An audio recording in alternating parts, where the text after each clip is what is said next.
বুঝলেন তো? আসসালামু আলাইকুম।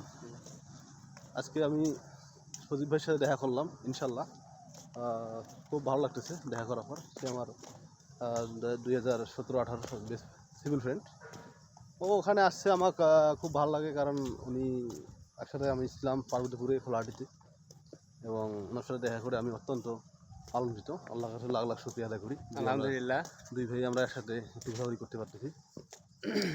জানি না মানুষের জীবনে কে কোথায় থাকে না থাকে, কারো ছেলে কোথায় দেখা হয়, কিন্তু আমরা যে আজকে যে এই দিনের মধ্যে যে দেখা সাক্ষাৎ করতেছি, এটা আমাদেরকে খুব ভালো লাগতেছে যে একসাথে এই বিভিন্ন জায়গায় যাওয়া আসা। নো প্রবলেম, আমরা ইনশাল্লাহ আগামীতে যাবো কক্সবাজারে, যে ভালো একটা জায়গা, সেখানে ঘুরতে যাবো, খুব ভালো লাগবে দেখলে। তা আজকের এই দিনে আমাদের খুব আনন্দময় মুহূর্তে। ভালো থাকবেন, ভালো থাকবেন, সুস্থ থাকবেন। আসসালামু আসসালামু আলাইকুম। আলাইকুম। চেষ্টা করে দাও, চেষ্টা করে লাফাচ্ছে মানে